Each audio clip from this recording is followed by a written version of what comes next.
numbers never lie. The truth behind Harry-Meghan's Charitable Foundation. Greetings and a gracious welcome to the World of Royal Staff's channel. As we all know, Prince Harry and Meghan Markle have made quite a name for themselves in the world of humanitarian charity. However, it seems that their so-called philanthropic efforts are not as pure and selfless as they would like us to believe. Recently, their foundation, Archewell, released their latest tax return and the numbers are quite telling. In 2021, the foundation gave out a total of $3 million in grants, which may sound impressive until you see that they raised a whopping $13 million from wealthy benefactors, including 2 philanthropists who contributed a combined $13 million, and only $4,500 in public donations. In other words, it's clear that Harry and Meghan's foundation is mostly propped up by the rich and famous, while the general public barely contributes anything. This begs the question: why are they even bothering to ask for donations from regular people when they clearly don't need it? The tax return also reveals that the larger donation of $10 million came from an individual donor, while the other $3 million came from another. It's widely speculated that the larger donation came from none other than Oprah Winfrey herself, as a thank you for the controversial interview that the Duke and Duchess of Sussex gave her in March 2021. What's more, there are rumors that Harry himself contributed $3 million to the foundation as part of the $20 million advance he received for his upcoming autobiography, Spare. It seems like Harry and Meghan are not above using their own money to make it look like their foundation is more successful than it actually is. It's also worth noting that the tax return shows Harry and Meghan only worked 1 hour each a week at the foundation, which amounts to 52 hours a year. This is equivalent to just 1 week's full-time work, which begs the question: what are they doing with the rest of their time? It seems like Archewell was supposed to be their main focus, but it's not clear how much effort they're actually putting into it. In terms of salaries, the filings show that the charity spent $163,085 on salaries, with the CEO James Holt earning a staggering $1,224 an hour for working just 1 hour a week. While Harry and Meghan don't take a salary, it's clear that the foundation has 3 paid staff members, with 1 delivering programs and an administrative assistant. Over the past 3 years, 16 employees have quit the company, which includes both non-profit and for-profit businesses, such as Archewell Productions and Archewell Audio. But that's not all. According to the foundation's tax returns, there have been several other questionable expenses that have raised eyebrows. In total, $727,666 was spent on legal fees, conferences, conventions, meetings, and travel, among other things.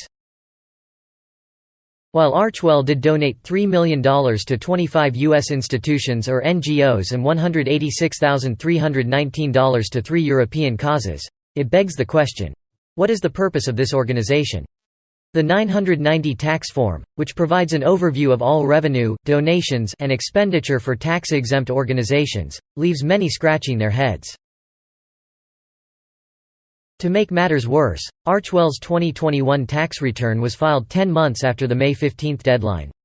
And in 2020, the foundation was allowed to send in an abbreviated 990 form, called an e-postcard, due to receiving less than $50,000 in revenue and being in existence in the U.S. for less than a year.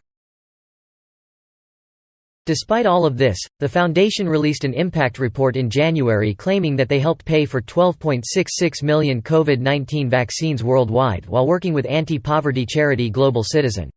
However, many are left wondering why donors don't just donate directly to the charities instead of going through a middleman.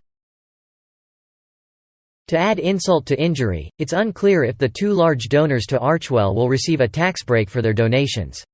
It seems like a never-ending cycle for 2 wealthy individuals who can charge expenses to this foundation without any real purpose or impact. In the filing, the couple stated that Archewell's core purpose is to uplift and unite communities, local and global, online and offline, 1 act of compassion at a time. But what does that even mean? It seems like just another flowery mission statement with no real substance. The couple also claims that their foundation supports a growing community of partner organizations fueling systemic cultural change. But again, this is just another vague statement that could mean anything. Archwell Foundation supposedly listens to people and their communities, helps them tell their stories, puts real action behind its words, and spotlights a new generation of leadership. It all sounds great, but where is the proof that any of this is actually happening?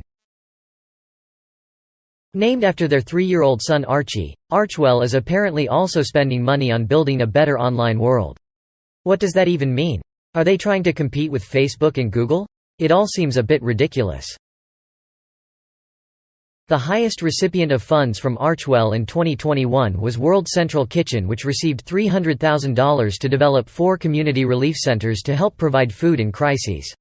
That's a good cause, but what about the rest of the money? 3 groups pushing to improve paid leave for workers in the United States got a total of $200,000, and Shelter Ministries of Dallas received $90,000 to repair a women's shelter following storm damage. The NAACP also got $125,000 to fund its Archwell Foundation Digital Civil Rights Award.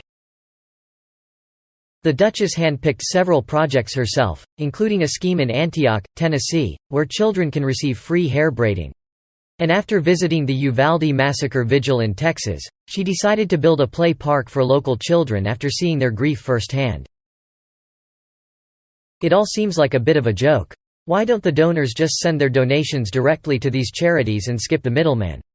And would the 2 large donors receive a tax break for these donations? It all sounds like a merry-go-round for 2 wealthy people who can charge expenses to this foundation. Although they may come across as devoted and earnest philanthropists, it's only a facade for their insatiable greed. They live off the hard-earned money of others, while lounging in their $14 million mansion. What a life, huh? Their so-called charities are nothing more than a tax reduction scheme.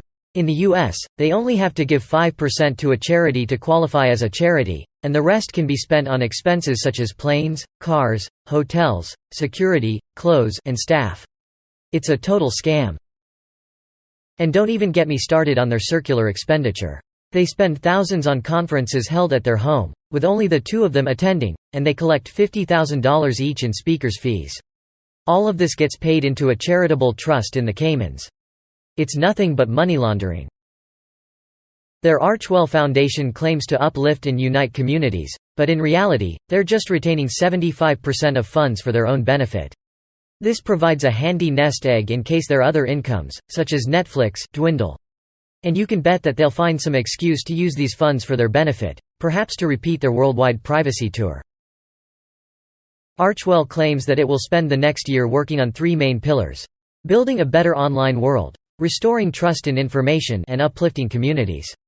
But can we really trust them to do so, or is it just another scheme to line their own pockets? In the end, it's a shame that some people can get away with such dishonesty and greed, while the rest of us have to work hard just to make ends meet. It's time to call out Harry and Meghan for what they really are, nothing more than opportunistic and selfish individuals. Thank you for watching today's video.